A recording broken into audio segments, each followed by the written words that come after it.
안녕하세요. IBM 러닝 코스 4주차 General Formulation of Quantum Information 두 번째 파트를 맡은 김태현입니다. 이번 시간에 저희는 크게 General Measurement와 Purification and Fidelity 부분을 살펴볼 예정입니다. 학습 목표는 다음과 같고요. 네, 그럼 General Measurement를 소개하기에 앞서 양자역학에서 측정이라는 게 어떤 의미를 가지는지부터 한번 간단히 짚어보도록 하겠습니다. 측정은 쉽게 말해 양자 정보와 고전 정보 사이의 인터페이스입니다. 우리가 어떤 양자 시스템을 측정한다는 건 알 수 없는 양자 상태로부터 우리가 읽고 이해할 수 있는 고전적인 정보를 추출해내는 과정을 뜻한다는 의미죠. 또한 일반적으로 우리가 측정을 하는 순간 원래의 상태는 변하거나 파괴됩니다. 측정 후에도 상태가 보존되는 비파괴적 측정은 파괴적 측정의 채널을 결합한 형태로 설명할 수 있는데 이번 영상에서는 간단히만 다룰 예정입니다. 오늘은 측정하고 난 직후의 상태가 어떻게 되든 일단 무시하고 오직 어떤 결과가 나오는가에만 초점을 맞춰보겠습니다. 이 파괴적 측정을 수학적으로 설명하는 데는 크게 두 가지 방법이 있습니다. 첫 번째는 나올 수 있는 각각의 측정 결과마다 행렬을 하나씩 배정해서 행렬의 집합으로 표현하는 방법입니다. 두 번째는 측정을 일종의 채널로 보고 이 채널을 통과한 출력값이 항상 고전적인 상태, 즉 대각 밀도 행렬 형태로 나온다고 설명하는 방식입니다. 우선 이 중에서 첫 번째 방식, 즉 행렬들의 집합으로 측정을 한번 이해해 보겠습니다. 이 행렬 집합 방식 중에서도 가장 기본적이고 또 이상적인 형태가 바로 투영 측정, Projective Measurement입니다. 이전 강의에서도 이 투영 측정은 소개되었을 텐데요. 투영 측정의 정의를 살짝 완화시킨 게 뒤에 살펴볼 일반 측정, General Measurement라서 우선 투영 측정에 대해서 다시 한번 짚어보도록 하겠습니다. 측정하고자 하는 시스템을 X라고 하고 어떤 양의 정수 n에 대해서 시스템 X가 가질 수 있는 고전적인 상태의 집합이 0부터 n-1까지라고 가정해 보겠습니다. 또한 측정을 수행했을 때 얻을 수 있는 가능한 결과값들은 어떤 양의 정수 m에 대해 0부터 m-1까지의 정수라고 가정하겠습니다. 투영 측정은 투영 행렬들의 모음으로 설명할 수 있습니다. 기호로 나타내면 이렇게 화면 중간처럼 나타낼 수 있겠죠. 또한 이 행렬들을 다 더하면 반드시 단위 행렬 i가 되어야 합니다. 일어날 수 있는 모든 사건이 일어날 확률을 더하면 1이 되는 것처럼 우리가 측정할 수 있는 모든 가능성을 꽉 채워서 다뤄야 한다는 뜻이라고 보시면 될 것 같아요. 자, 그럼 시스템 X를 측정할 때 특정 결과가 나올 확률은 어떻게 계산할까요? 만약 시스템이 완벽하게 알려진 양자 상태 벡터 psi로 설명된다면 측정 결과 A를 얻을 확률은 보시는 것처럼 투영 행렬 파이 A를 상태 벡터에 곱해준 뒤 그 크기를 제곱해서 구합니다. 참고로 측정 직후의 상태는 이 안의 벡터를 정규호해서 구하게 되는데요. 오늘 우리의 주된 관심사는 결과값 자체이므로 측정 후의 상태에 대해서는 일단 무시하고 넘어가겠습니다. 하지만 양자 상태가 상태 벡터 대신에 밀도 행렬로 묘사되는 경우도 있죠. 이때 결과 A를 얻을 확률은 밀도 행렬과 투영 행렬 파이 A를 곱한 뒤 대각합, 즉 트레이스를 취한 값으로 표현할 수 있습니다. 식이 살짝 달라져서 헷갈리실 수 있는데 밀도 행렬 로가 상태 벡터 psi로 이루어진 순수 상태일 때 화면에서 보실 수 있듯이 이 두 식은 완벽하게 똑같습니다. 여기서 두 번째 등호를 넘어갈 때는 행렬 곱의 순서를 바꾸어도 트레이스 값은 같다는 대각합의 순환성을 사용했고요. 세 번째 등호에서는 투영 행렬은 두 번 곱해도 자기 자신과 같다는 성질을 이용했습니다. 이렇게 쭉 풀어주면 결국 돌고 돌아서 맨 처음 봤던 상태 벡터의 확률식이랑 완전히 똑같아지는 걸 확인할 수 있습니다. 마지막으로 일반화해보면 밀도 행렬 로가 여러 순수 상태들의 볼록 결합으로 이루어진 혼합 상태라고 했을 때 트레이스 현상은 선형성을 가지기 때문에 합의 기호를 밖으로 빼내서 아래와 같이 식을 전개할 수 있습니다. 이 마지막 수식이 의미하는 바를 한번 살펴볼 필요가 있는데요. pK는 시스템이 특정 상태 K에 있을 통계적 가중치이고 그 뒤에 곱해진 식은 그 상태에서 결과 A가 나올 확률입니다. 즉 각각의 케이스에 대한 확률에 가중치를 곱해서 모두 더한 것. 다시 말해 결과 A에 대한 기대값을 구하는 통계적 과정이랑 완전히 일치하는 것을 확인할 수 있습니다. 이제 일반 측정, General Measurement에 대해서 한번 알아보도록 하겠습니다. 이전에 투영 측정의 정의를 좀 완화한 거라고 말씀드렸었는데요. 투영 측정에서는 측정 결과를 나타내는 행렬이 반드시 projection matrix, 투영 행렬이어야 했습니다. 이 투영 행렬은 고유값이 0 아니면 1만 나오는 행렬입니다. 그런데 일반 측정에서는 이거를 positive semi-definite matrix, 양의 준 정보 행렬이라는 훨씬 더 유연한 조건으로 완화해 주는데요. 이 행렬은 모든 고유값이 0 이상이기만 하면 됩니다. 여기서 보면은 투영 행렬이 가지는 이 0과 1이라는 고유값도 모두 0 이상이잖아요. 그래서 우리가 앞서 배운 모든 투영 행렬은 자연스럽게 이 양의 준 정보 행렬에 포함됩니다. 따라서 일반 측정은 기존의 투영 측정을 포함하면서 그 조건을 더 넓게 확장해준 개념이라고 이해하시면 될 것 같습니다. 그래서 시스템 X를 측정해서 0부터 n-1까지의 결과가 나온다고 할 때 우리는 이 일반 측정을 나타내는 행렬의 집합을 이 화면에서처럼 이렇게 씁니다. 투영 행렬 기호였던 파이 대신 p를 썼죠. 조건이 완화되긴 했지만 이 행렬들을 다 더하면 단위 행렬이 되어야 한다는 점은 그대로 유지됩니다. 이때 밀도 행렬 로 상태에 있는 시스템을 측정해서 결과 A가 나올 확률은 아까랑 똑같은 공식 trace PA 로로 계산합니다. 그럼 여기서 한 가지 의문점이 생기죠. 행렬의 조건을 마음대로 바꿨는데 저렇게 계산해서 나온 값이 진짜 확률로 인정받을 수 있을까요? 어떤 값이 확률로 인정받으려면 두 가지 기본 요건을 만족해야 하죠. 우선 0 이상이어야 하고 모든 경우의 확률을 다 더하면 1이 되어야 합니다. 다행히 이 수식은 두 가지를 모두 만족합니다. 왜 그런지 잠깐 살펴보자면 먼저 positive semi-definite matrix 두 개를 곱해서 trace를 취하면 그 값은 무조건 0보다 크거나 같아집니다. Q와 R의 spectral decomposition, 대각합의 순환성을 사용하면 이를 증명할 수 있는데 오늘은 결론만 기억하셔도 충분할 것 같습니다. 측정 행렬 PA도 밀도 행렬 로도 모두 positive semi-definite matrix이므로 이 둘로 계산한 확률 trace PA로는 절대 음수가 될 수 없습니다. 다음으로 모든 측정 결과에 대한 확률을 더했을 때 1이 되는지를 살펴봅시다.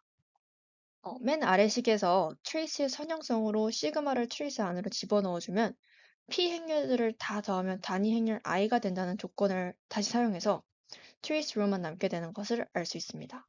이때 밀도 행렬의 대각합은 항상 1이므로 최종적으로 모든 확률의 합이 1로 떨어지는 것을 확인할 수 있습니다. 이제 General Measurement의 예시를 한번 살펴보겠습니다. 앞서 모든 projection matrix는 positive semi-definite matrix에 포함된다고 말씀드렸었죠. 우리가 기존에 알던 투영 측정들도 일반 측정의 일종이라고 할 수 있습니다. 두 번째 예시는 조금 복잡한 분수가 들어간 행렬 P0와 P1입니다.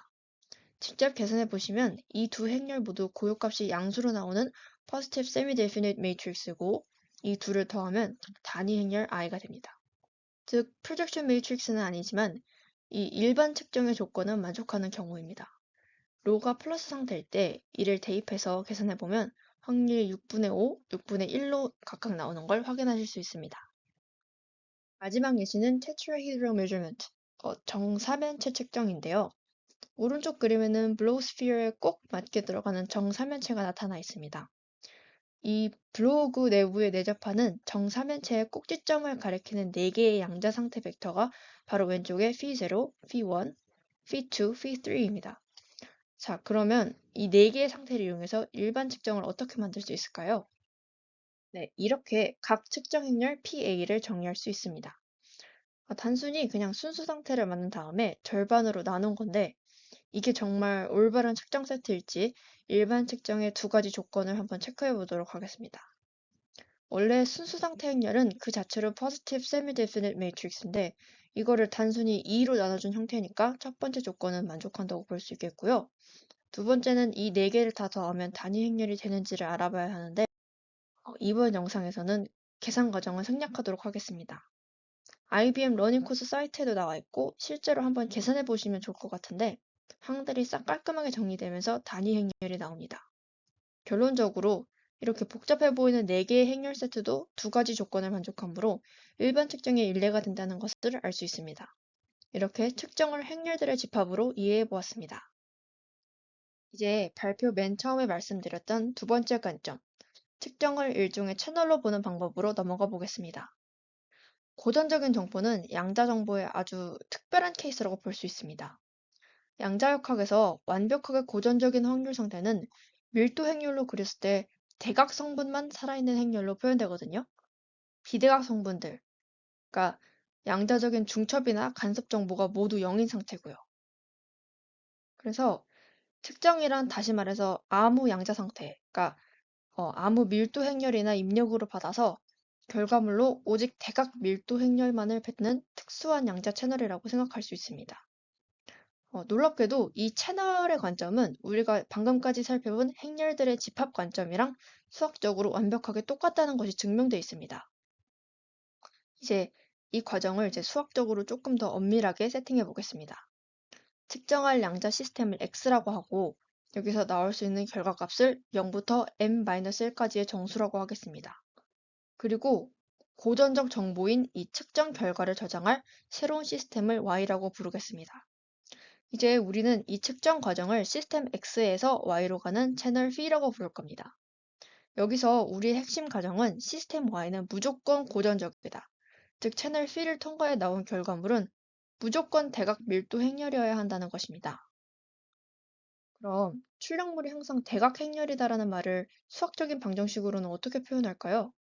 시스템 Y에 적용하는 Completely Defacing Channel, 델타 M을 도입해서 화면과 같이 나타내면 됩니다.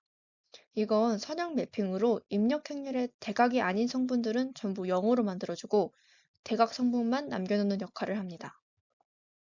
근데 이제 어떤 밀도 행렬 시그마가 애초부터 대각 성분밖에 없는 고전적인 행렬이었다면 채널 델타 M을 통과시켜도 지워질 게 없으니까 원래 모습 그대로 나오겠죠? 시그마 이퀄 델타 M 시그마가 성립합니다. 이제 이 논리를 우리 측정 채널 P에 그대로 적용해 보겠습니다. 시스템 Y가 무조건 고전적이라는 우리의 가정은 시스템 X에 그 어떤 밀도 행렬 롤을 집어넣더라도 아래 방정식이 항상 성립해야 한다는 뜻과 일치합니다. 그러니까 이 식을 말로 풀어보면 측정 채널 P를 통과해 나온 결과물은 거기에 대각 성분만 남기는 지우개를 갖다 대도 이제 아무런 변화가 없을 만큼 이미 완벽한 고전적 상태, 즉 대각 행렬이다라는 뜻이죠. 그래서 결론적으로 채널 P가 이 맨 마지막 아래식을 만족할 때 우리는 그것을 유효한 측정이라고 부를 수 있습니다. 자, 이렇게 측정을 채널로도 정의해 보았는데요. 이제 기존의 행렬 집합 관점과 이 채널 관점이 완벽한 동치임을 한번 증명해 보겠습니다. 우선 채널에서 행렬로 가는 방향을 보겠습니다. 우리가 앞서 정의한 채널 P가 있다고 해봅시다. 양자역학에서 모든 채널은 크로스폼이라는 형태로 나타날 수 있는데 이 AK라는 행렬들을 이용해서 아래와 같이 표현할 수 있습니다. 이 크로스 표현을 이용해서 채널을 통과한 뒤에 결과 A가 나올 확률을 쭉 전개해서 보면은 아까 측정을 행렬 관점으로 보았을 때 구했던 trace PA로 형태가 나오게 됩니다. 결국 P0부터 Pn-1까지 집합에 대해 채널 P는 아래와 같은 수식으로 다시 쓸 수 있습니다. 여기서 이 부분은 결과 A가 나올 확률이고 이 부분은 측정 결과가 A로 나왔다는 사실을 기록하는 대각 행렬의 특정 자리를 나타낸다고 생각하시면 됩니다. 이렇게 채널을 통과하고 나온 결과물이 우리가 앞서 정의했던 일반 측정 행렬에서 계산한 확률 분포와 같다는 것을 알 수 있습니다. 마지막으로 P0부터 Pn-1들이 positive semi-definite matrix들인지 그리고 이 행렬들을 다 더하면 단위 행렬이 되는지를 살펴봐야겠죠? 우선 PA가 정말 positive semi-definite인지 확인하려면 이 시스템 X에 속하는 임의의 상태 벡터 합사이를 양쪽에 곱한 값이 0 이상인지 확인해 보면 됩니다. 이게 positive semi-definite의 정의이기도 하고 이 식 자체가 바로 상태 psi에서 어떤 결과 A가 나올 확률을 뜻하기 때문에 어떤 임의의 상태 psi를 가져와서 계산하더라도 이 값은 무조건 0 이상이어야만 합니다. 근데 윗부분의 수식을 보시면 크기를 제곱해서 더하는 형태가 되기 때문에 무조건 0 이상이 되는 걸 확인하실 수 있을 거예요. 다음으로 P0부터 Pn-1까지 모두 더했을 때 단위 행렬이 나오는지 식을 정리해보면 이렇게 아래와 같이 식이 정리되는데요. 마지막 등호는 AK들, 그러니까 크라우스 행렬들의 기본 성질에 의한 것입니다. 결국 올바른 측정 채널은 반드시 올바른 측정 행렬들을 만들어내는 것을 확인하실 수 있겠습니다. 자, 이제 반대 방향, 행렬에서 채널로 가보겠습니다. 누군가 우리에게 positive semi-definite이고 다 더하면 단위 행렬이 나오는 행렬의 집합을 주었다고 해봅시다. 우리는 이걸 가지고 이렇게 결과 A에 대한 확률을 출력하는 매핑식을 하나 만들 수 있습니다. 이제 이 채널이 정말로 대각 행렬만을 만들어내는지 확인해야 하는데 이 사실은 초이 레프레젠테이션을 계산해서 수학적으로 증명할 수 있습니다. 하지만 이번 강의에서 그걸 다 다룰 만큼 시간적인 여유가 없을 것 같아서 그 방법으로 구해보는 과정은 생략하도록 하겠습니다. 근데 일단 한번 식을 보시면 trace PA로는 단순히 A가 나올 확률을 뜻하는 숫자고 cat A, bra A는 해당 결과값 자리에만 1이 있고 나머지는 다 0인 대각 행렬입니다. 그러니까 대각 성분에 들어간 수는 모두 0 이상의 확률이고 그래서 새로 만들어지는 행렬은 positive semi-definite가 될 거라는 걸 알 수 있습니다. 그래서 앞에서 그리고 trace PA 로드의 합이 1이 된다는 걸 증명했었는데 이걸 이용하면 만들어진 행렬의 대각합도 1이 된다는 것을 확인하실 수 있습니다. 따라서 올바른 측정 행렬들은 언제나 완벽한 물리적 채널을 만들어낸다는 사실을 알 수 있습니다. 여긴 생략한 게 많아서 더 엄밀한 증명은 IBM 러닝 코스 쪽 참고해 보시는 게 좋을 것 같아요. 다음은 partial measurements입니다. 지금까지는 시스템 전체를 측정하는 경우를 다뤘습니다. 그런데 만약 여러 개의 시스템이 서로 얽혀 있을 때 그중 일부만 측정하면 어떻게 될까요? 아주 간단한 예로 시스템 X와 Z가 함께 있는 상태로 해서 X만 측정하는 상황을 생각해 보겠습니다. X에는 우리가 아까 배운 측정 행렬 PA를 적용하면 될 것입니다. 그럼 측정하지 않는 Z에는 뭘 해야 할까요? 그냥 아무것도 안 하면 됩니다. 이 아무것도 안 한다는 것은 단위 행렬 IZ를 뜻하죠. 따라서 이 전체 시스템에 대한 측정 연산자는 직관적으로 PA 텐서 IZ가 됩니다. 그럼 측정 결과로 A가 나올 확률은 어떻게 될까요? 우리가 오늘 앞에서도 썼던 트레이스 확률 공식에 방금 만든 연산자를 그대로 집어넣기만 하면 됩니다. IBM 러닝 코스에서 제시한 이 확률을 구하는 세 가지 형태를 살펴보면 여기 화면 중간과 같은데요. 통계학에서 결합 확률 분포로부터 기대값을 구하는 두 가지 방법을 떠올려 보시면 이 수식이 결국 같은 것을 가리키고 있다는 게 명확해집니다. 우선 첫 번째와 두 번째 식은 전체 상태에서 내가 관심 없는 Z파트를 먼저 부분 대각합을 통해 다 더해 소거한 뒤 순수히 X의 주변 상태만 남겨서 측정하겠다는 뜻입니다.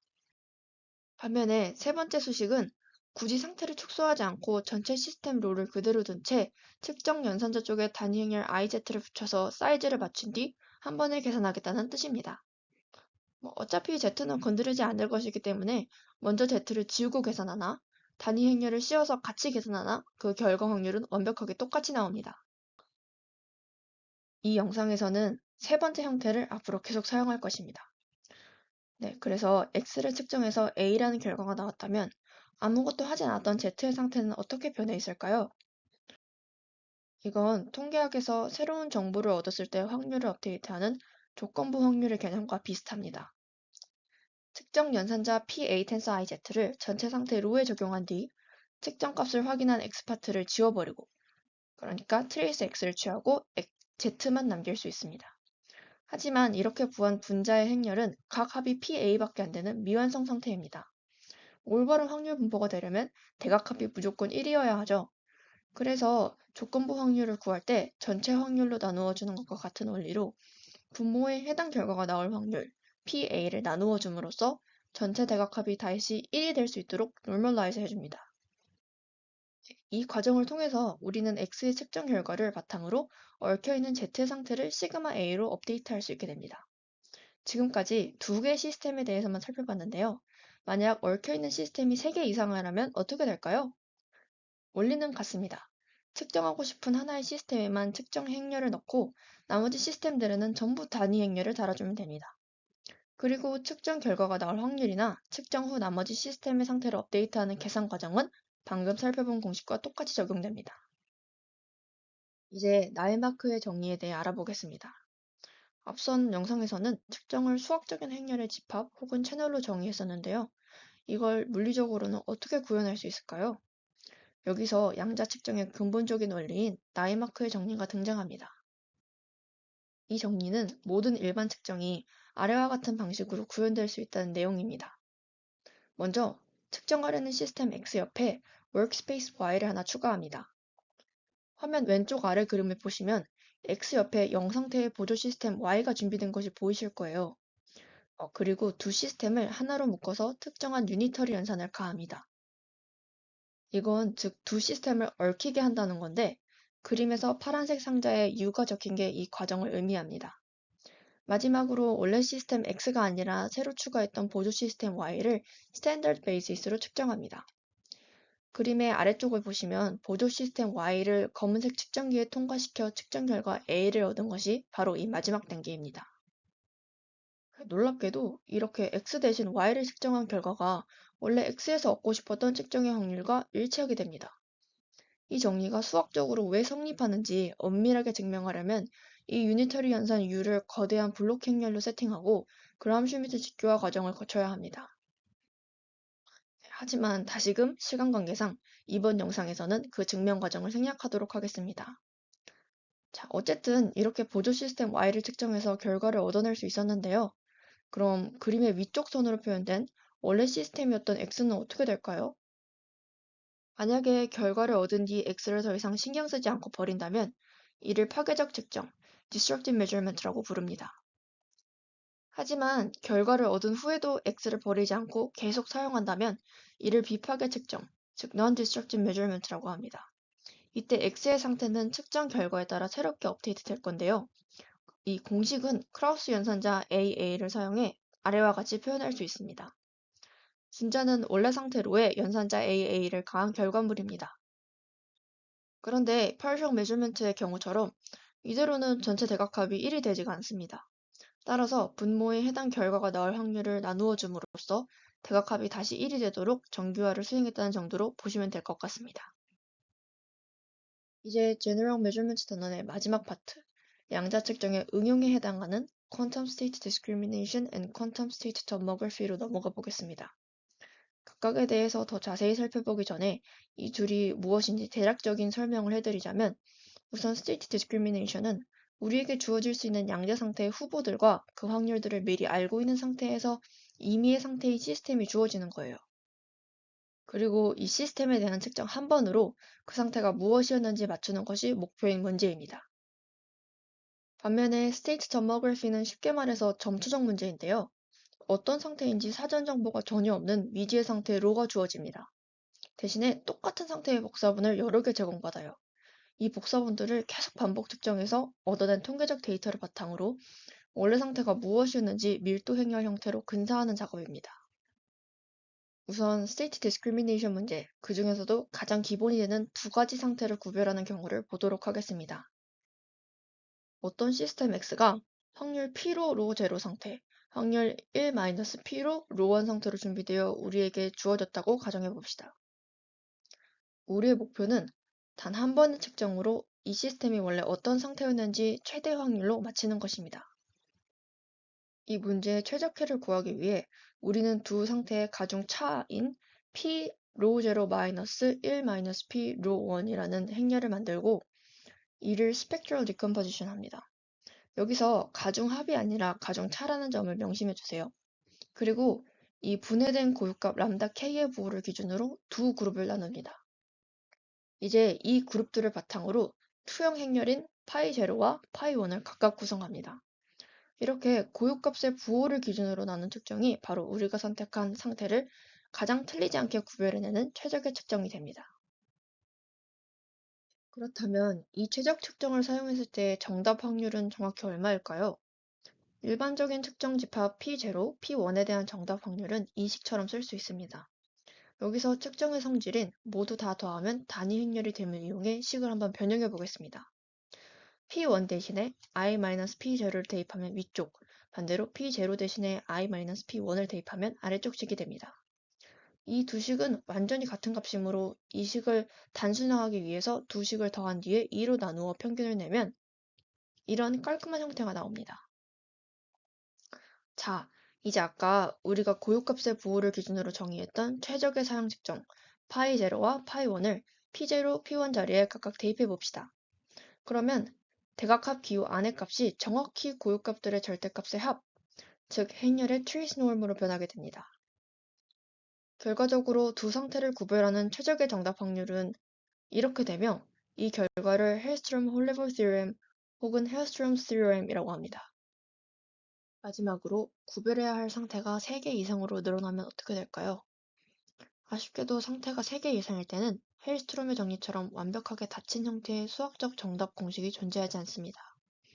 대신 컴퓨터를 활용한 세미-데피닛 프로그램, 준정부호 계획법을 통해 최적의 측정을 수치적으로 근사해내야 합니다.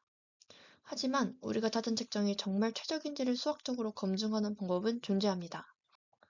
이를 홀레버 UN 케네디 렉스 컨디션, 줄여서 HYKL 조건이라고 합니다. 이 조건은 모든 결과 A에 대하여 화면에 보이는 행렬 QA가 Positive Semi-Definite라는 성질을 만족하면 그 측정이 최적임을 보장해줍니다. 대표적인 예시로 4개의 tetrahedral states, P0부터 P3까지가 무작위로 주어지는 구별 문제를 한번 생각해 보겠습니다. 각 상태에 대한 tetrahedral measurement를 수행하면 정답 확률은 2분의 1이 나옵니다. 이 값이 정말 최적일까요? HYKL 조건식에 대입해 계산해보면 이런 QA가 도출되는데 이 행렬은 항상 0 이상이므로 정답 확률 2분의 1이 최적의 결과임을 증명할 수 있습니다. 이제 state 접목을 파트입니다. 앞서 본 state discrimination이 객관식 문제였다면 접목그래피는 주관식 문제라고 할 수 있습니다. 어떤 상태인지 사전 정보가 전혀 없는 미지의 상태 로가 주어지죠. 대신에 우리는 이 상태와 완벽하게 똑같이 복사된 n개의 독립적인 큐비트들을 제공받습니다. 우리의 목표는 이 수많은 복사본들을 반복 측정해서 원래의 밀도 행렬 로를 최대한 가깝게 재구성해내는 것입니다. 가장 직관적인 방법은 파울리 메저먼트를 이용하는 것입니다. n개의 큐비트를 세 그룹으로 나눈 뒤 각각 x축, y축, z축을 기준으로 측정을 수행합니다. 이렇게 각자의 기저로 측정을 진행하면 상태에 따라 플러스 1 또는 마이너스 1이라는 고유값을 얻게 되는데요. 이 결과들을 평균 내면 우리는 기대값 알파 x, 알파 y, 알파 z를 얻게 됩니다. 측정 횟수가 무한히 커지면 대수의 법칙에 의해서 이 근사값들은 실제 기대값을 완벽하게 수렴하겠죠. 이렇게 얻어낸 3개의 통계량을 마지막 선형결합 공식에 대입하기만 하면 우리는 미지의 밀도 행렬을 추정해낼 수 있습니다.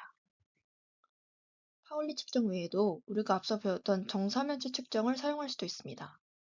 4개의 정사면체 상태들을 이용해서 n번의 측정을 수행하고 그 중에서 특정 결과 A가 나온 횟수를 NA라고 합시다. 그러면 그 비율인 n분의 NA는 자연스럽게 해당 결과가 나올 확률의 통계적 추정치가 됩니다. 이를 화면에 보이는 선형결합 공식에 대입하면 파울리 측정 때와 마찬가지로 미지의 상태 로를 근사할 수 있습니다. 하지만 앞서 두 경우에서 모두 현실적인 문제가 하나 발생하는데요. 우리는 무한번이 아니라 유한한 n번만 측정하기 때문에 필연적으로 통계적 노이즈, 오차가 섞이게 됩니다. 이 노이즈 때문에 우리가 방금 만들어낸 행렬 로트에다가 가끔씩 positive semi-definite라는 성질을 만족하지 못하고 음수 고유값을 갖는 경우가 생깁니다. 즉, 물리적으로는 존재할 수 없는 가짜 밀도 행렬이 튀어나오는 것이죠. 이 문제를 해결하기 위해서 우리는 통계적 보정 작업, 즉 라운딩을 수행해야 합니다. 만들어진 행렬의 스펙트럴 디컴포지션을 계산하고 음수 고유값들을 0으로 바꾼 다음에 전체 대각합이 다시 1이 되는 것을 보장하려고 얻은 행렬을 그 트레이스로 나누어주는 정규화를 거치는 것입니다. 네, 이렇게 General Measurement 단원이 끝이 났습니다. 이제 Purification and Fidelity 단원을 살펴본 후 영상을 끝마칠 예정인데요. 우선 Purification에 대해 먼저 알아보도록 하겠습니다. 앞에서 여러 시스템 중 일부를 측정하거나 무시할 때 부분 대각합을 취해 혼합 상태를 얻었었는데요. Purification, 즉 정화는 이 과정의 역방향입니다. 어떤 시스템 X가 불안정한 혼합 상태 로에 있다고 해봅시다. 이때 우리가 임의의 보조 시스템 Y를 새롭게 도입해서 두 시스템 전체 X, Y를 순수 상태 psi로 묶어낼 수 있다면 이 상태 psi를 바로 로의 purification이라고 부릅니다. 수식으로는 보조 시스템 Y를 부분 대각합으로 지워버렸을 때 원래의 상태 로가 나오는 로 equal trace Y cat psi bra psi로 정의됩니다. 신기한 건 이 purification이라는 게 우리가 도입하는 보조 시스템 Y의 크기가 충분히 크기만 하다면 어떤 혼합 상태든 무조건 정화하는 것이 가능하다는 건데요. 이건 다음 슬라이드에서 한번 살펴보겠습니다. 먼저 임의의 양의 정수 n에 대해 원래 상태로 오를 n개의 순수 상태들의 볼록 결합으로 나타내 봅시다. 여기서 P들로 구성된 벡터는 확률 벡터고 P들은 X의 상태 벡터들이에요. 이 벡터들은 서로 직교하지 않아도 상관없으니까 그저 어떤 방식으로든 n개의 덩어리로 쪼개기만 하면 됩니다. 이 식을 바탕으로 보조 시스템 Y를 붙여서 정화 상태를 만들어 보겠습니다. 원래 상태의 덩어리들 옆에 보조 시스템 Y가 가진 직교하는 기저 A를 하나씩 얽히게 만드는 겁니다. 이렇게 만든 전체 상태 사이에서 보조 시스템 Y를 부분 대각합으로 지워보면 원래 상태 로가 그대로 나오게 됩니다. 근데 지금 우리가 n개의 덩어리에 각기 다른 기저를 하나씩 짝지어줬죠. 그러려면 보조 시스템 Y는 최소 n개의 기저를 가지고 있어야만 할 겁니다. 그래서 앞에서 Y가 충분히 크면 원래 상태를 정화하는 psi가 항상 존재한다고 말씀드린 거예요. 그럼 이제 n을 가장 작게 만들면 몇 가지 줄일 수 있을지 궁금하시지 않으신가요? 여기서 스펙트럼 정리의 아이디어를 가져올 수 있는데요. 이 위의 형태로 로를 나타내는 식을 구하는 방법 중에 하나가 spectral decomposition입니다. 이 경우 P들은 로의 아이겐 밸류들이고 P들은 각각의 P에 대응되는 orthonormal 아이겐 벡터, 정규 직교 고유 벡터가 됩니다. 그런데 이때 로의 고유값 중에 0인 것들은 더하는 의미가 없으니까 그냥 포함할 필요가 없어요. 결국 이 n은 로의 0이 아닌 고유값의 개수보다 크기만 하면 됩니다. 이 0이 아닌 고유값의 개수는 곧 선형대수학에서 행렬의 랭크와 같으니 보조 시스템 Y의 차원이 원래 상태로의 랭크와 같거나 크기만 하다면 모든 상태로는 항상 정화될 수 있다는 결론을 얻을 수 있습니다.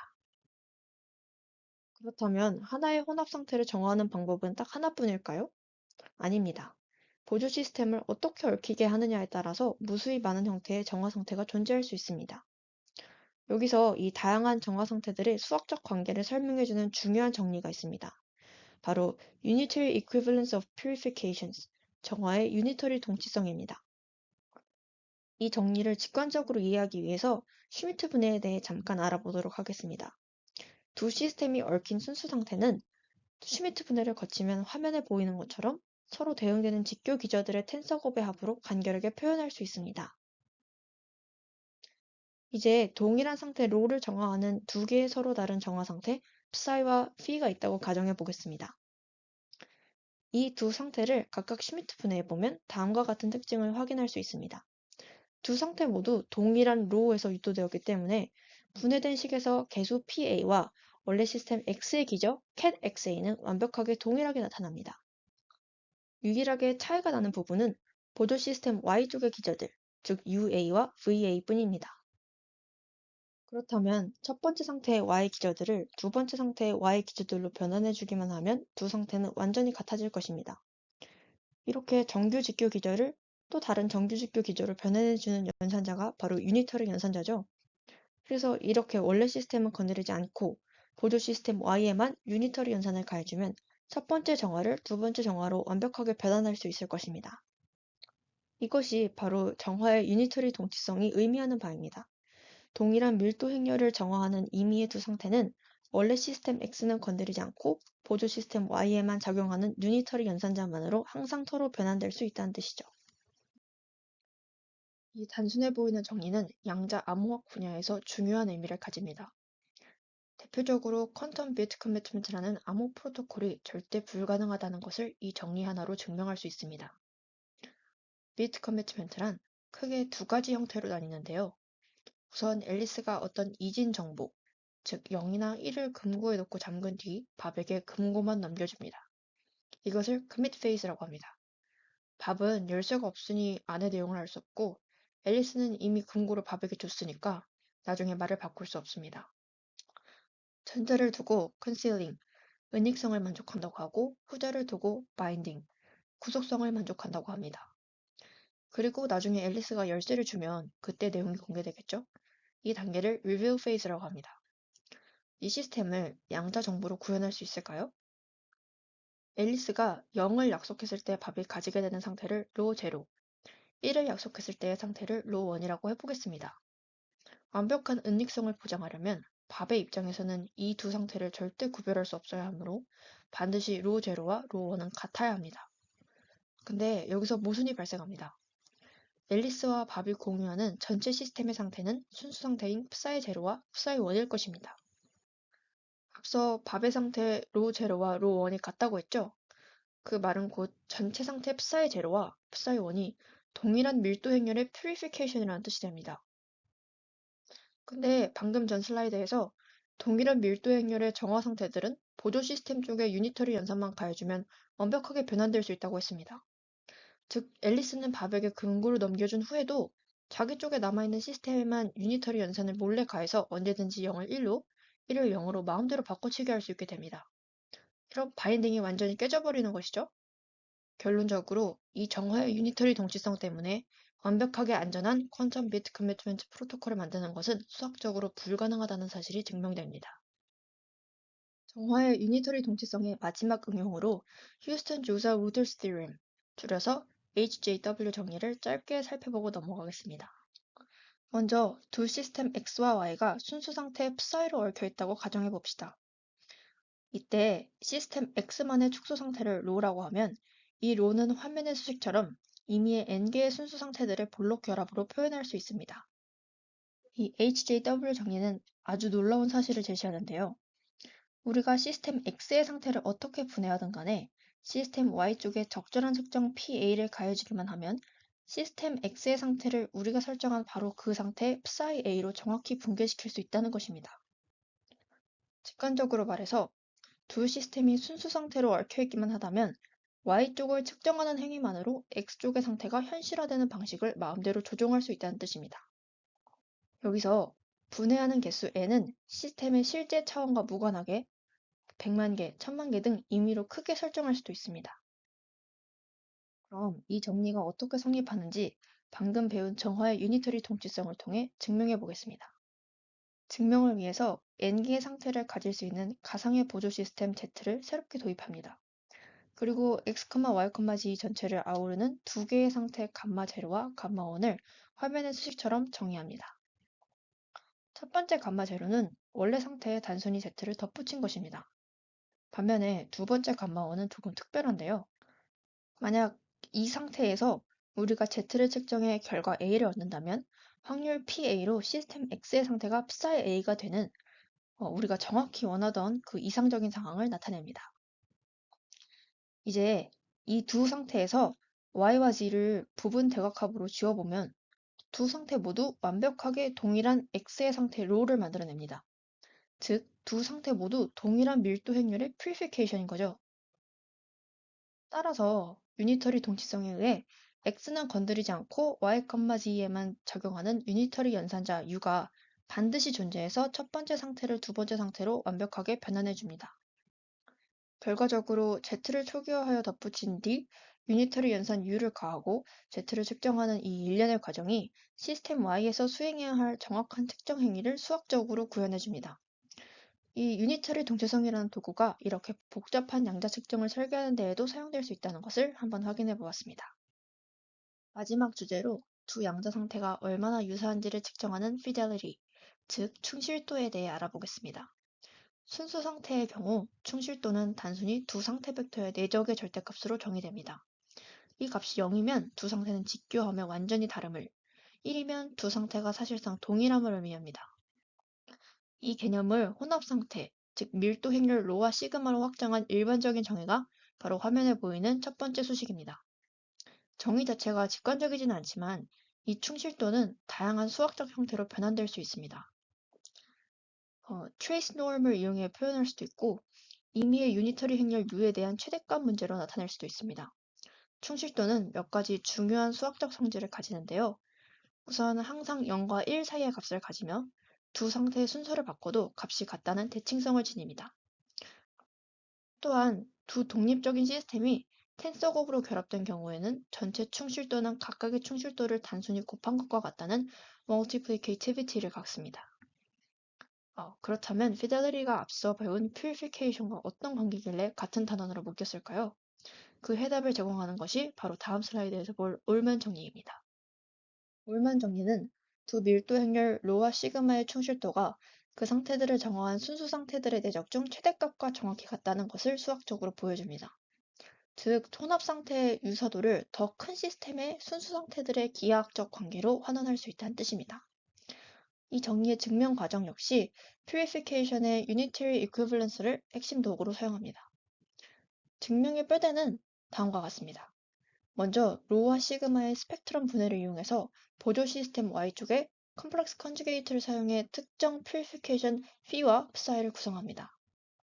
그러면 정화의 유니터리 동치성에 의해서 로와 시그마의 모든 퓨리피케이션들은 이 특정한 두 상태의 유니터리 연산 U와 V를 곱한 형태로 표현될 수 있습니다.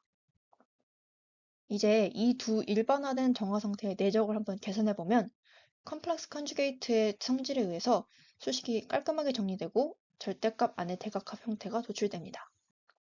여기서 행렬 U와 V가 모든 가능한 유니터리 연산을 순회할 때 그 곱 역시 임의의 유니터리 연산이 되므로 이 식의 최대값을 구하는 과정은 정확히 앞서 살펴본 충실도의 유니터리 최대값 형태와 완벽하게 일치하게 됩니다. 쉽게 말해서 유니터리 행렬들끼리 곱인 U 대거 V 트랜스포즈 역시 또 하나의 유니터리 행렬이 되니까 복잡한 이 두 변수를 단일 유니터리 행렬 W로 치환하면 이 최대값 공식이 앞에서 정리했던 피델리티 공식과 똑같다는 뜻입니다. 결과적으로 퓨리피케이션과 그 유니터리 이퀴밸런스라는 수학적 구조가 얽힘의 분석, 암호학적 한계 증명, 그리고 상태의 유사도 측정에 이르기까지 양자정보 이론 전반을 관통하는 핵심 도구임을 알 수 있습니다. 네, 이것으로 이번 영상을 끝마치겠습니다. 사실 IBM 러닝 코스 사이트에 들어가 보시면 훨씬 자세한 증명이나 다른 새로운 내용들이 있습니다. 시간상 생략하거나 간추린 내용이 되게 많아서 혹시 이 주제에 대해 더 알아보고 싶으시면 러닝 코스 자체 강의를 한번 들어보시거나 천천히 글을 읽어보시는 것도 좋을 것 같습니다. 영상 끝까지 봐주셔서 감사합니다.